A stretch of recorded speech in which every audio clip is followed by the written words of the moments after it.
There's a lot more to making great tokusatsu spectacle than putting suits and models in front of a camera. You need to photograph those suits and sets well. But hang on, it doesn't stop there either, because there's also more than creating pretty pictures. The filmmaking should tell a coherent, engaging story. As is often said, a picture is worth 1,000 words. So today I want to look at the good, bad, great, and ugly of the special effects in Japanese giant monster media.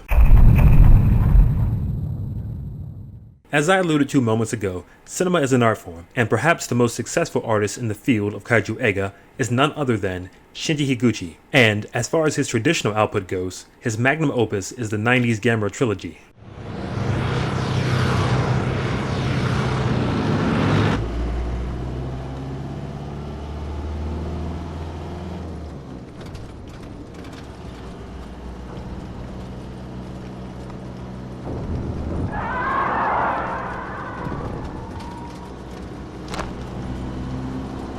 By the way, in order to keep this fair, I will limit myself to content released in the 1990s and earlier. With that said, let's dig in. As a special effects director working in Japanese giant monster films or television, it's your job to make miniatures look like cities and men in suits like towering behemoths. To accomplish the latter, you probably want to use low angles, having the camera look up at its subjects as much as possible, and that is nailed here. Gamera and his enemies are meant to be giants, and Higuchi never lets you forget it. But eye level and aerial perspectives from time to time can also work, the latter done here to show off the crater-peppered airfield following Legion's attack.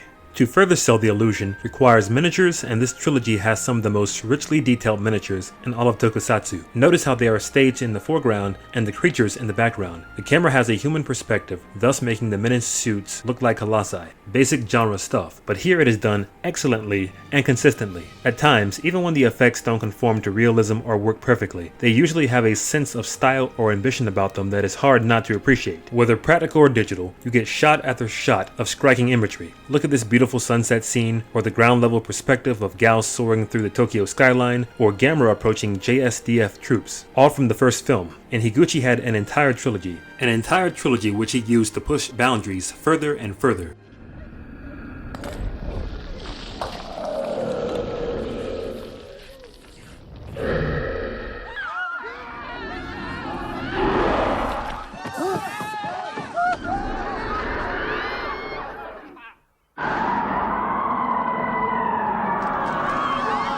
The perfect example of this would be Gamera's entrances, each more ambitious than the last. Gamera's last appearance in Guardian of the Universe is good, but the ones in Advent of Legion and Revenge of Iris have little in the way of competition. Check out the camera movement revealing more of the environment as Gamera arrives to do battle with Legion, and the neat transitional edit using the slide past the building. Also, look at Gamera descending through a typhoon into a burning Kyoto. There's also a lot of variety in the staging, like the moving camera following its subjects in Guardian of the Universe, or Gamera and Iris breaking through Kyoto Station with the main characters in the foreground, and something as simple yet cool as a battle reflected in a puddle of water. Outstanding work that often holds its own against modern blockbuster films. And I would be remiss not to mention Ko Otani's amazing music which perfectly complements the material. How does one not get hyped by this?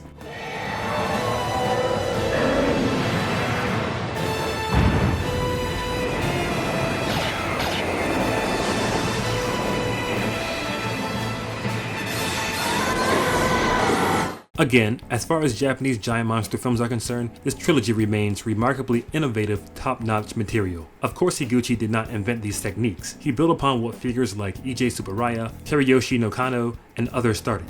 But he did it more consistently and with more polish than anyone else, and it was paired with the right technology at the right time and his boundless creativity. The same techniques were utilized in live-action television series like Ultraman Tiga and Gridman. While not as polished as their big-budget theatrical siblings, there is still a lot to admire. Their special effects directors understood the fundamentals and compensated for budgetary shortcomings with imagination.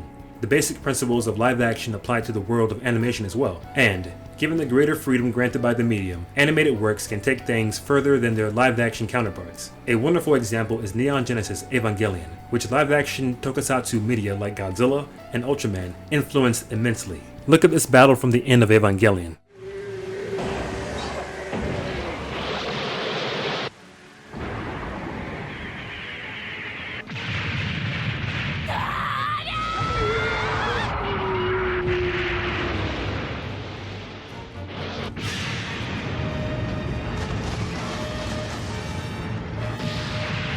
I'm sure plenty of you have seen it, but take a second or two to appreciate it and all of its glory. This is beautiful stuff. It uses the trees and debris in the foreground to its advantage, much like the Gamera films did. So yeah, there's the sense of scale mentioned earlier, and stellar action that is easier to pull off when not dealing with the restrictive nature of rubber suits. The editing is notable as well. The cutaways to the environment are very much appreciated. It provides a chance to see the impact on the surrounding area, or it highlights an important detail, all working together to help sell the thrill of this incredibly well-directed action. But sometimes it is difficult to fully appreciate the good without seeing the bad, and Koichi Kawakita's work in the Godzilla films of the time,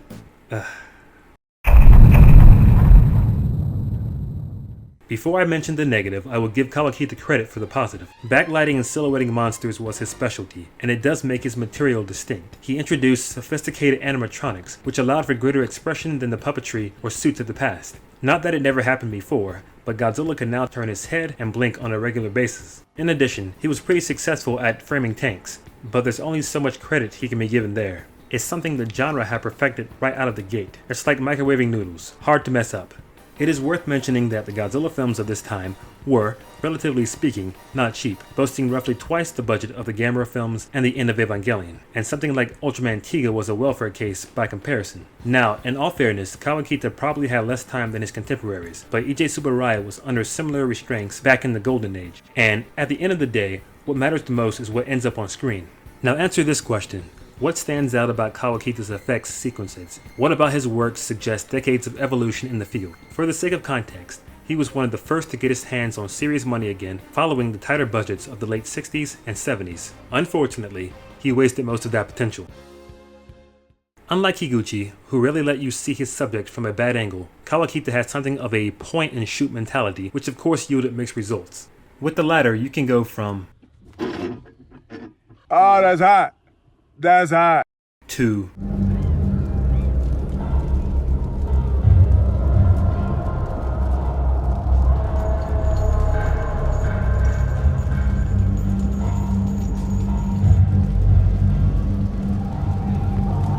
and a lot of the previously mentioned success is limited to posing. Beyond that is when things get messy. Godzilla walking through transmission towers in Godzilla vs. Mechagodzilla 2 is a great starting point. The daytime lighting only serves to highlight the lack of details on the sparse setting, and the camera angle does Godzilla no favors.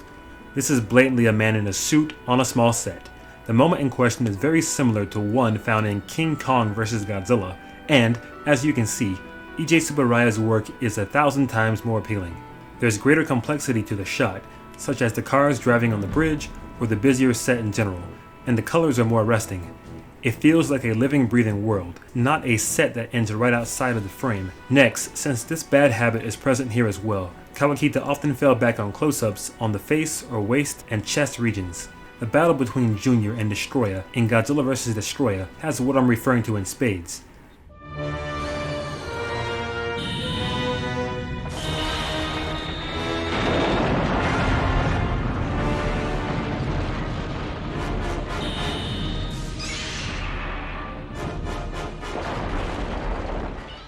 Again, the daytime lighting is unkind towards lacking miniatures, but I will get to that shortly. Anyway, as I was saying, the scene is littered with frequent close-up and medium shots that isolate the heads and bodies of the monsters. It lends an unwelcome sense of claustrophobia to the engagement, and there is hardly good blocking in sight. It's quite bad. Another bad habit was Kawakita's over-reliance on composite shots, inserting Godzilla or some other monster and explosions in the background of an actual city. It's a fine trick, but it's nothing new. Tsuburaya did it pretty well back in his day, except he was not nearly as repetitive about it. It was one of his many methods. But, under Kawakita's watch, each installment seemed to use less miniatures than the last. It got to the point where it didn't matter if people on screen even reacted. This effect is best limited to seeing creatures move, as in many cases, it is a transparent trick whenever it is used for destruction or interaction with surroundings. Examples of what can go wrong include the city scenes of Fire Rodan and Godzilla's attack on Hong Kong. Godzilla isn't even properly lit or angled correctly here, and the Rodan clip exposes why this technique should be used sparingly. As you can see, destruction is limited to the background. It's no substitute for the destruction of miniatures. Thus, Rodan's rampage in his debut film is far more rewarding than something that came decades later. And the composite destruction in Godzilla vs. King Ghidorah is yikes. On the subject of environments, the buildings are often bland, unpleasant sights, and if you think that is bad, It gets depressing when comparing models to the actual cities of the time. There are too many violations of the illusion that these sets are meant to be real environments. The empty grounds and wide blank streets and cities are especially nasty. This isn't a low-budget 70s television series. There's no excuse for this sort of thing. And, as I was saying, much of the time Kawakita seemed to not know how to stage his subjects on his sets or best photograph the action. The climaxes of Godzilla vs. Mothra and Godzilla vs. Mechagodzilla 2 suffered the most from this issue. Cramped filming or unpleasant views of the surroundings that does nothing to sell scale. Pick your poison.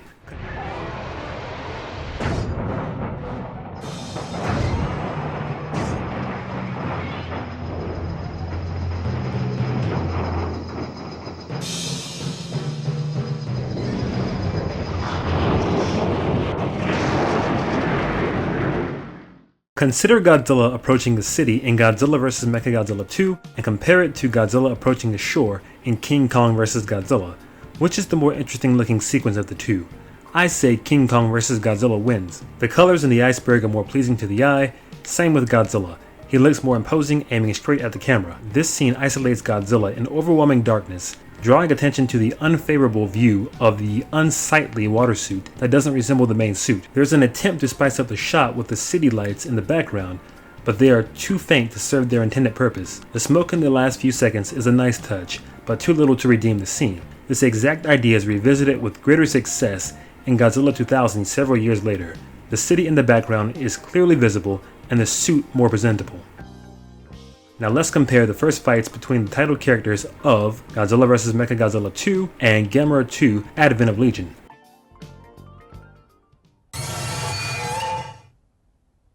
Once again, the lacking set and use of camera leaves little to admire visually.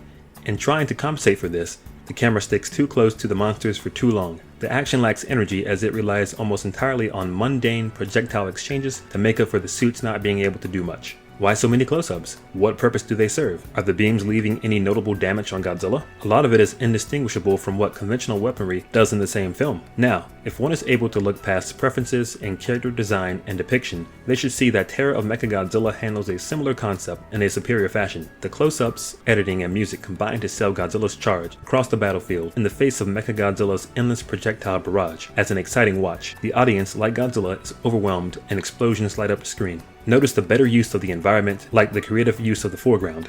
But, getting back to the original point of comparison, when the close-ups happen in Advent of Legion, it is to show Legion's limbs penetrating Gamera's flesh and emphasizing the danger the helicopter is in. Gamera is taking a massive beating in order to defend Asagi and everyone else on the helicopter. Legion is a dominating presence. Moments later, a tight view of Legion's face moving further into frame obscures the flower in the background.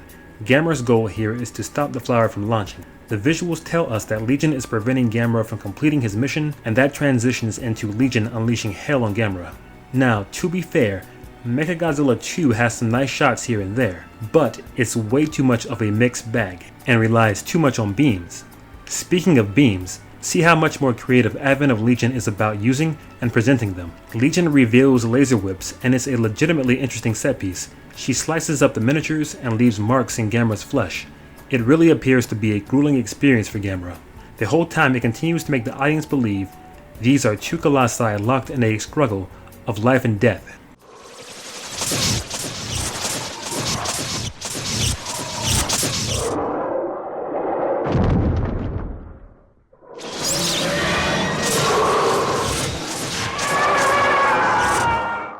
The last battle in Godzilla vs. Mothra has far less happening. Again, you have too much of Kawakita's signature cramped framing and generic ray spamming, and this shot looks like a behind-the-scenes documentary perspective, not like something from a finished film. On top of lacking visually, it really makes for an exciting watch. Think about what you're looking at.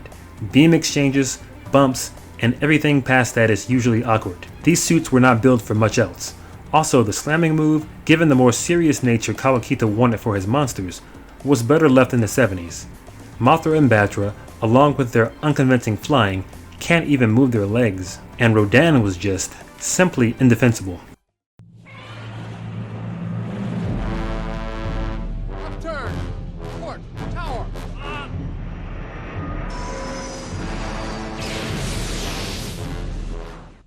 Despite the overall quality of the effects being a mixed bag, and the fights often falling short when it comes to dramatic structure with their drawn-out and tedious nature, Kawakita demonstrates some improvement in the climaxes of Space Godzilla and Destroya. There are moments where the monsters do look massive, and things are well staged. For a good chunk of the climax in Space Godzilla, Kawakita is fairly creative about the use of buildings and crystals. But, to use Space Godzilla as an example once more, these moments exist within a film that includes dire bits like this.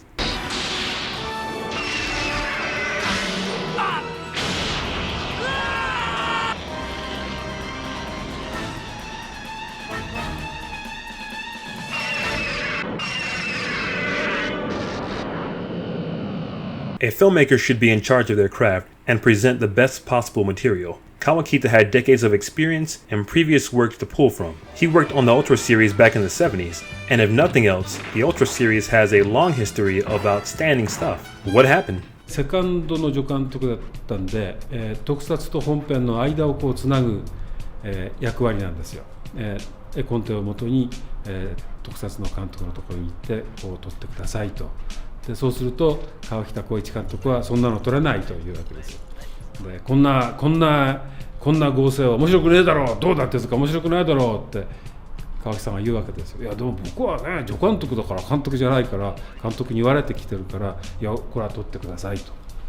面白いと思うのか、いや面白くないじゃなくて監督が撮ってくれって言うんだから撮ってください、撮れない、まあ飲めというわけですよ。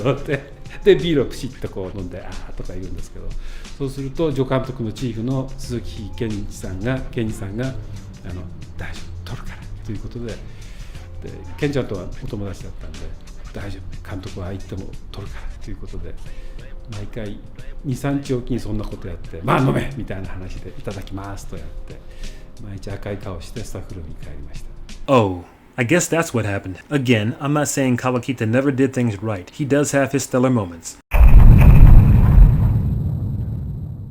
I'm amazed about how the massive detailed miniature set is used. The skyscrapers, which tower over and surround the monsters, keep the frames filled. Visually, this fight is legitimately impressive. Too bad he is so inconsistent and too often uninspired in the following installments. What happened to the Kawakita of Godzilla vs. Biollante? The Kawakita who knew how to frame his subjects in an interesting manner and fill his frames with smoke or flame. The Kawakita who knew how to take advantage of lighting and produce a moody atmosphere. The man who experimented and was invested in pushing the art form forward. Seriously, revisit Biollante with everything I've said in mind and notice the vast difference between it and what followed. Imagine if he built on that instead of becoming so functional and repetitive. Instead of elevating the genre in any significant way, he struggled to keep up with material decades older and constantly fell behind. And yes, judging them in areas where they are directly comparable, EJ Tsuburaya outshines Kawakita time and time again. This is not me blindly hating one thing and praising another. It's film criticism, looking into the hows and whys of making a film to help understand and appreciate the art form on new levels. At the end of the day, you can still enjoy what you want to enjoy. I do not wish to take that from you, but in this individual's eyes, it is important to recognize the good, the bad, the great, and the ugly, and whatever in between. It's a conversation worth having. Now, I've pointed out films and television with really inspired compositions or action, but of course there is plenty more to choose from. The last several years have had standout titles like Godzilla 2014, Gridman, Pacific Rim, and Shin Godzilla. So, in the comment section, let me know films or shows and specific moments from them that come to mind for you. Until next time, take care.